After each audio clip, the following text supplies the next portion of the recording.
Welcome to FPB's Meet the Candidates. This Cable 10 series allows you, the voters and the viewers, to get a closer look at our candidates as we talk about issues that are important here to our community. We've gathered questions and topics from our social media, from emails. We've talked to civic groups, and we've got all kinds of stuff to talk about. So this is all leading up to our general election, which is on November 8th, and we will encourage you to go vote. But first, you need to get informed, and that's why we're here to talk to our candidates. Today, our visitor is Max Comley, and he is the Democratic candidate for county attorney here in Franklin County. So let's welcome Max. Hey, thanks for coming. Thank you for having me today. Well, I'm going to let you start. We were talking before we got started. This is the first time the county attorney has been on the ballot since I think it was about 1980, the last contested election for county attorney. Okay. So it's important that we're here to tell people more about what the job is and who's running for it. Absolutely. So let's start with you. Tell us about yourself. Okay. And why you're running for county attorney. Okay. I'm Max Comley, like you said earlier. I've been practicing law in Franklin County now for 17 years. Born and raised in Franklin County, graduate of Franklin County High School, went on to Campbellsville University where I got an academic and an athletic scholarship, played football there for 4 years, and then came back, taught at Bondurant Middle School for a year in between undergrad and law school, and then went to law school at UK. Through law school, worked in Franklin County. I've had a job in Franklin County, I think, since I was about 14 years old here. So I've done all types of things. Even I worked at the plant board at one point in time during the summers. And so I thought it was a good time to give back to the community that has given, so much to me over the years. Live here. I've chosen to raise my family here. I've started a small business here. And the citizens of this county are just absolutely wonderful. And so I wanted to be able to give back and thought I could help in a few areas, and that's why I'm running. Okay. Well, you've told us about what you've done, but what experience specifically do you think qualifies you to do this particular position? Okay. I've been a general practitioner in Franklin County for, like I said, 17 years. In that general practice, I've done a lot of criminal law, which is one of the things that the county attorney's office handles.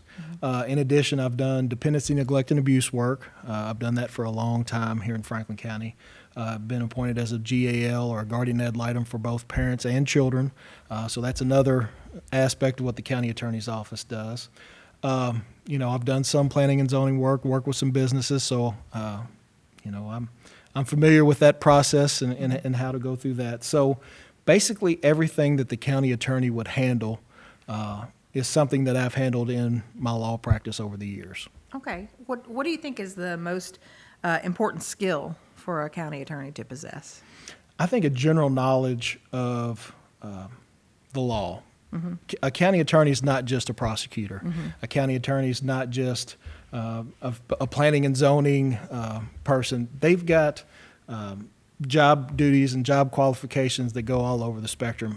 1 minute you may be in child support court, establishing child support for a mother or a father. The next minute you may be in what's called disability court, assisting people in the community who are no longer able to make decisions on their own. Or, domestic violence.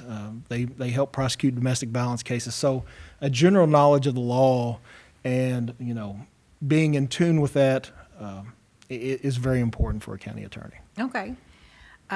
What would you say distinguishes you from your opponent? I think it's my experience. Like I said, I've been practicing here for 17 years, primarily in Franklin County. I've done a lot of work in the district court. I'm very familiar with the system. I'm very familiar with the judges. And being in and out of the court system on just about a daily basis, I've seen a lot of the issues that this community has. And, while it is a great community, we do have some issues that need to be addressed. And I want to put some things in place to be able to address those issues that are just, they're tearing our community apart. And so... Do you want to dig into that a little bit? Absolutely. Okay, bring it on. Absolutely. Tell me about the issues that you think that are important here. Okay. One of the largest issues that we have now, and I know you see it in the news all the time, is the drug problem. And Franklin County currently has a drug court program, but it's only for the circuit court. It doesn't apply to district court, and the county attorney is in charge basically of prosecuting crimes in the district court. Okay. So by expanding that drug court program, we're going to be able to assist more people and hopefully assist people in the early stages of addiction.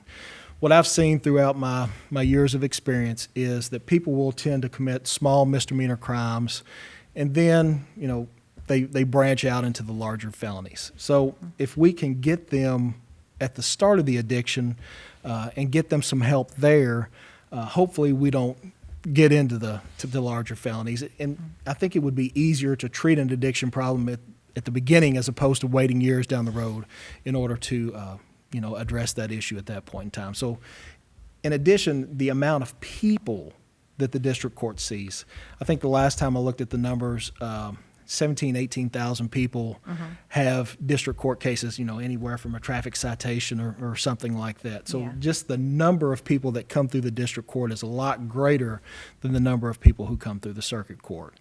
The other thing that I'd like to start is a mental health court.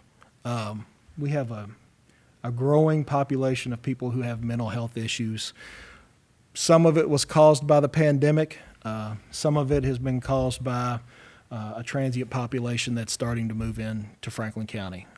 And so having a court established in order to help people with these mental health issues and to be able to provide supervision, and what the mental health court and the drug court help provide is supervision with, I guess you would call a hammer at the end of it. If you don't do what you're supposed to do, you're ultimately going to, be incarcerated. And so incentivizing being able to get treatment and getting these problems addressed. And I think that will make the community a lot safer for everyone. I think it'll also help get people back to work. We continuously hear the issues of Franklin County, I think, has like 2,000 jobs that they can't fill. Right. So if we can get some people back working, that's just going to help the economy here in Franklin County as well. Okay. So before we get too far down the road, I want you to just take a minute to talk about just the role of the county attorney itself, because we've talked about the different courts that there are. So, and there are different responsibilities, as you've mentioned. So what's a good synopsis of what the county attorney does? Because it sounds like a lot. It can be a lot. Okay. And you're going to have a good staff in order to be a good county attorney. Okay. And the staff there now, it is a good staff. I've worked with them, through my practice over the years. But what does a county attorney do? You're prosecuting misdemeanor crimes, and misdemeanor crimes are things punishable by less than 12 months in jail. So this isn't a situation where people are going to be locked up for years at a time. These are people that are going to be pretty quickly, if they are incarcerated, back on the streets and back in the community. And so we want to be able to provide them as much structured rehab as we possibly can. Yeah. Another thing that you're doing as a county attorney is you're being a legal advisor to the fiscal court. Through this campaign, and I knew through the news, we've heard all these issues as far as what's going on with the fiscal court and what's getting voted on, and to make sure that the fiscal court is following the law, they know what the law is, and being able to, make decisions based upon the law. So, an advisor to the fiscal court. One of the other job duties that the county attorney has is to collect child support and to establish paternity. So you're in paternity court in front of the family court, and making sure that people are supporting their children. And so, like I said, there's a numerous amount of, prosecuting juvenile crimes. Right. The Franklin County attorney here also prosecutes domestic violence cases. They assist victims of domestic violence in putting their case forward to the court. And then the disability cases in which people are, because of mental reasons, aren't able to make decisions on their own anymore. So, you're spanning through civil courts, criminal courts, and so the county attorney does have a wide range of things that they do, in addition to reviewing contracts for the county, helping with personnel decisions, and, reviewing ordinances and Sounds like a lot. policies and procedures to make sure that they're up to date. And So we're talking about prosecutorial function, service as a civil advisor to county government, and then all the other miscellaneous duties that you've talked about. yes. So, and that's for the state and the county, roughly. For the state as far as child support. Right, For the yeah. county as far as most of the other things. Right. how do you plan to manage all those obligations? And One- and is there one that is, what would be the main focus on that too? You know, in order to manage all of that, you're going to have a good staff. And so one person cannot possibly do it Yeah. all. Yeah. However, you know, I've run a law practice now I've been a partner now at Bullock and Kaufman for 12 years. And so I've run an office, I've had staff, Yeah. I've managed staff, you know, able to delegate job duties and things such as that. So getting a good staff in place and making sure that they're doing their jobs. If you ask, you know, what I think is the most important part of those job duties, I think it is the Dependency, Neglect, and Abuse Court. And what that is our children who are in unsafe homes, homes infested by drugs, violence, sexual abuse, and things such as that, coming in and putting those children in a more safe environment. So if we're talking about, you know, what single aspect of this job that I think is the most important, I think it is to protect, you know, the youth of this community, to make sure that they're in a safe home, that they have the things in place that they need, including food and shelter and things such as that. So, you know, I believe that's the most important. Now, really one of them doesn't stand above the others. As you know, it's very important to collect child support. It's very important to make sure crimes are being prosecuted, and it's very important to make sure that the fiscal court is being advised. But if we're talking about our most vulnerable people in our community, our children, and making sure that they're protected and have what they need to be successful later on in life, and just being able to get through a day, I think that's the most important part of the job. Okay. So we've talked about the prosecutorial function there, and I know that there are different courts.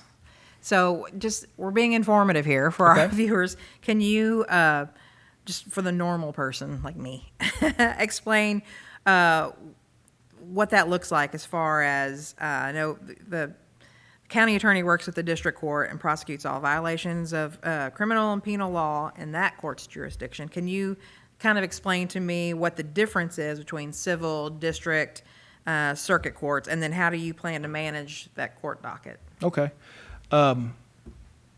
As far as the dockets and the differences in the courts, you've got a civil district court, which handles civil matters between, if you were to sue me or I was to sue you, in which I think the jurisdictional amount's now $4,000. They may have just raised it in the last year or so. Okay.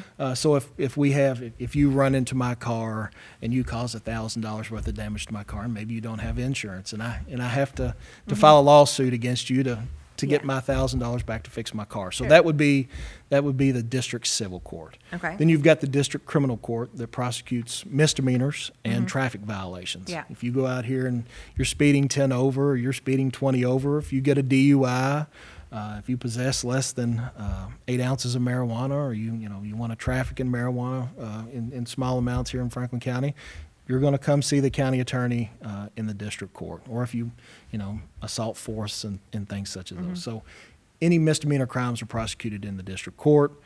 The circuit court handles felony offenses, and then the circuit court handles offenses that are over $4,000, or administrative matters, things such as that. Yeah. Then, with the county attorney's office, you also have the family court, which is a branch of the circuit court. And that's where you're establishing paternity for children. Okay. That's where you're establishing child support.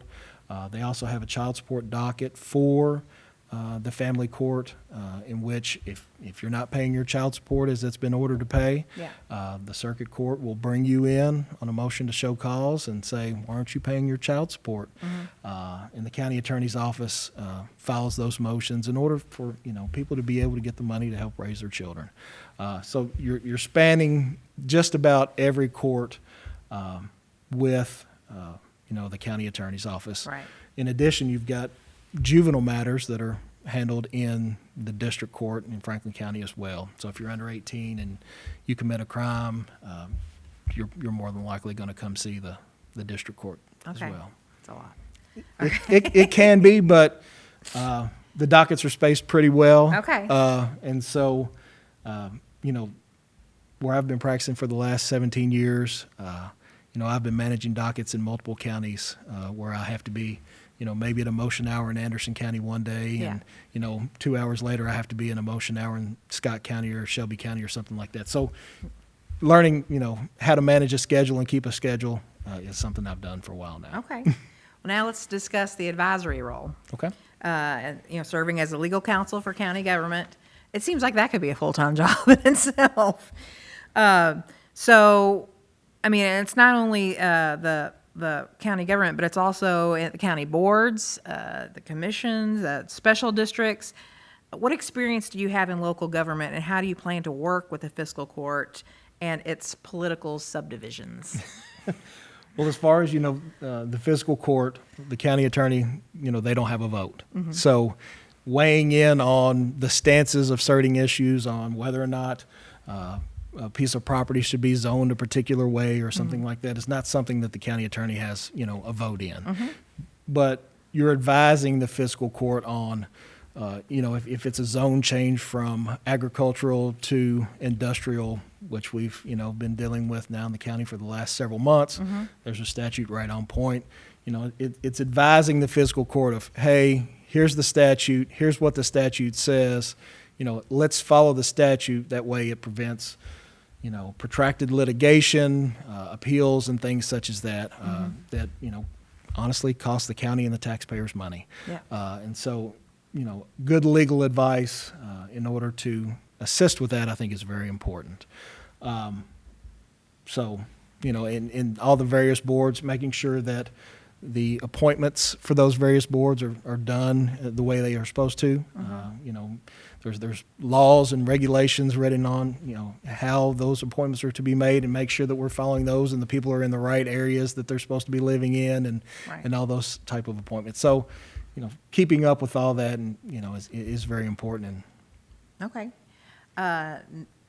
In the miscellaneous duties, as county attorney, you have to work with almost every state agency in some capacity, carrying out their legal needs and potentially prosecuting on their behalf, including divisions such as the State Transportation Cabinet, Health and Family Services, Department of Revenue, Fish and Wildlife, Workforce, Energy and Environment. That's just to name a few. So how do you plan to navigate those waters, and what experience do you have with some of these agencies? I've worked, where I've been practicing now in Franklin County for so long. I've had to work with a lot of those agencies through my employment, dealing with the Cabinet for Health and Family Services in dependency, neglect, and abuse cases. Dealing with Fish and Wildlife when I've had clients who have run afoul of the Fish and Wildlife regulations, or, dealing with the Sheriff's Office, or dealing with, the jail, or dealing with the Frankfort City Police. All of those things are things that I've done throughout my career here in Franklin County. So I've got relationships with many individuals in those various branches. I think the main thing is communication. One of the things that I want to do is open up communication between all of these branches in the county attorney's office. Okay. I think being able to talk and giving people the ability to come in and say, hey, here's the issue that we have. How can we address this issue? I think that's extremely important. And so, those open lines of communication with, the leaders of these various organizations, our community leaders, is vitally important for us to move together forward as a community. And that's something that we have to do. Okay. Let's talk about code violations. How will you address code violations here in Franklin County? Code violations need to be addressed. If we're wanting to attract new residents to Franklin County, if we're wanting to attract new citizens to Franklin County, making sure that, mowing your yard, making sure that you're keeping your fences up to date, and, that you don't have holes in your roofs, it's very important. Yeah. In order to help attract these businesses, attract these people to our city. And so when code violations are brought to me, Yeah. I So who will- enforces those? I mean, who makes sure that those codes are being followed? Is there like a There's a division of the county Okay. government and the city government that'll come out and tell you that you have a dilapidated property. Okay. Or that your yard hasn't been mowed, and Right. that those things need to be done. Okay. And so they're, And then if they're not done, it comes to you? yes, Okay, gotcha. And then what happens? What do you do? initiate litigation as far as With a lot of those code violations, it's, crimes in the district court or violations in the district court that you're prosecuting to make sure that, if you have refuse out on your lawn or, junk cars sitting in your lawn in the middle of the city, Yeah. that those are removed. And if they aren't removed, then fines and potential jail time to be handed out with those. Okay. How will you handle ethical violations by employees? Ethical violations of employees. Luckily, I don't think the county attorney's office has had any ethical violations, but being ethical is very important. If you want to prosecute crimes, and tell people that they have to act a certain way, then you have to be able to act that way yourself. And to hold the community to a different standard than I would hold my own office to is just simply not fair and something that I would not tolerate. So if you are, if you have ethical violations and you're working for me, I'll do everything I can to make sure you're removed from the office, because it's just not something that we can have. It just creates a stain and a tarnish on the office that doesn't need to be there. Okay. How will you handle abuse of power by the police officers in our community? I think opening a dialogue with members of the community is going to be very important with that. And being able to sit down and address these issues with the various groups in the community that are having the issues, and being able to sit down with, Dusty Bowman, or sit down with Chris Quire and say, hey, look, here's what people are coming to me and saying is going on. Let's look into this and, see what's going on. If there's something there, we had unfortunately had a sheriff's deputy in the last several months that was terminated for improper force while an individual was handcuffed in a hospital bed. And so addressing those issues quickly, full investigations into those, and like I said, but just having that open dialogue of this is what the community is telling me is going on. Let's look into this to see what is actually going on there. People want to be heard. Right. I mean, they really do. People want to be heard. So if there are concerns of things going on in the community, I want people to be able to say, I can go to Max's office and talk to him about these issues that are going on, and he'll actually address them and then get back to me in a prompt manner and say, here's what, my investigation has found out. Here's what's going on. What can I do to help?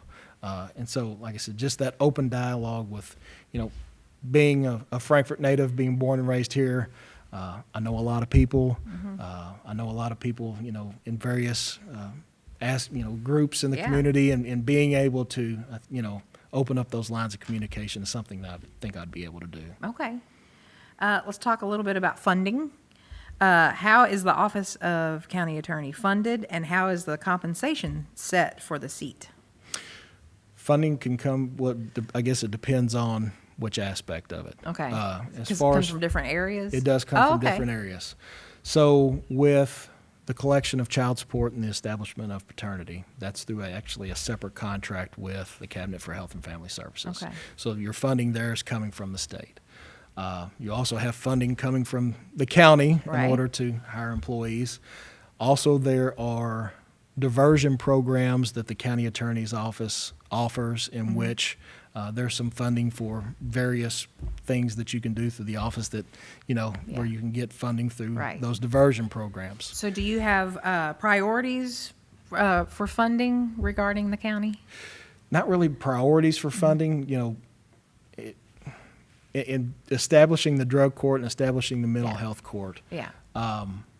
I think getting some grants. I've already talked to some people about potentially, some grant writing in order to get some funds to establish those programs.